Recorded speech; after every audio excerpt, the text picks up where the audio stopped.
Hello friends, আবাস যোজনায় সুখবর। আবাসের খসড়া তালিকা তৈরিতে তোড়জোড়। খুব শীঘ্রই অর্থাৎ গতকাল থেকে আগামী 3 ডিসেম্বরের মধ্যে আবাস যোজনার খসড়া তালিকা তৈরি করে জেলা শাসকের অফিসে টাঙাতে হবে বলে নির্দেশ দেওয়া হয়েছে এবং আগামী 15 ডিসেম্বর থেকে 30 ডিসেম্বরের মধ্যে প্রথম কিস্তির 60,000 টাকা অর্থাৎ আবাস যোজনা ঘরের টাকা কিন্তু আপনাদেরকে দেওয়া হবে, এমনটাই কিন্তু জানানো হয়েছে। আজকের এই ভিডিওতে বিস্তারিত আপনাদেরকে জানাবো। তার আগে ভিডিওটি যদি ভালো লেগে থাকে তো অবশ্যই একটি লাইক করবেন, বন্ধুদের সঙ্গে শেয়ার করবেন। চ্যানেল নতুন দর্শক হয়ে থাকলে অবশ্যই চ্যানেলটি সাবস্ক্রাইব করে পাশে থাকা অল নোটিফিকেশন অন করে রাখবেন। সমীক্ষা তদন্তের কাজ শেষ পর্যায়ে। শীঘ্রই জেলা প্রশাসন প্রকাশ করবে আবাস প্রকল্পের খসড়া উপভোক্তা তালিকা। সেই জন্য প্রস্তুতি শুরু হয়েছে পঞ্চায়েত এবং ব্লক স্তরে।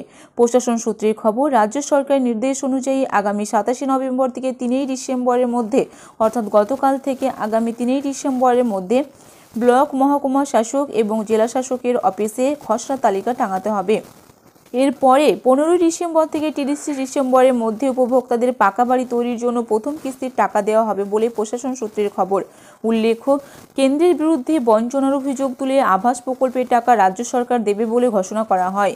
রাজ্য সরকারের নির্দেশিকা মেনে পূর্ব মেদিনীপুরে এই প্রকল্পের উপভোক্তা তালিকা তৈরি করতে গত 21 অক্টোবর থেকে সমীক্ষার কাজ শুরু হয়েছিল।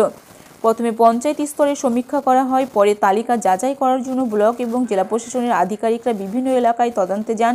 প্রশাসন সূত্রের খবর, 2018 সালের সমীক্ষার ভিত্তিতে তৈরি তালিকা ধরে পূর্ব মেদিনীপুরে প্রায় 1.5 লক্ষ পরিবারের পাকা বাড়ি দিয়ে সমীক্ষা ও তদন্ত হয়েছে। এছাড়া মুখ্যমন্ত্রীর দপ্তরে জমা পড়া আবেদনও খতিয়ে দেখা হয়েছে।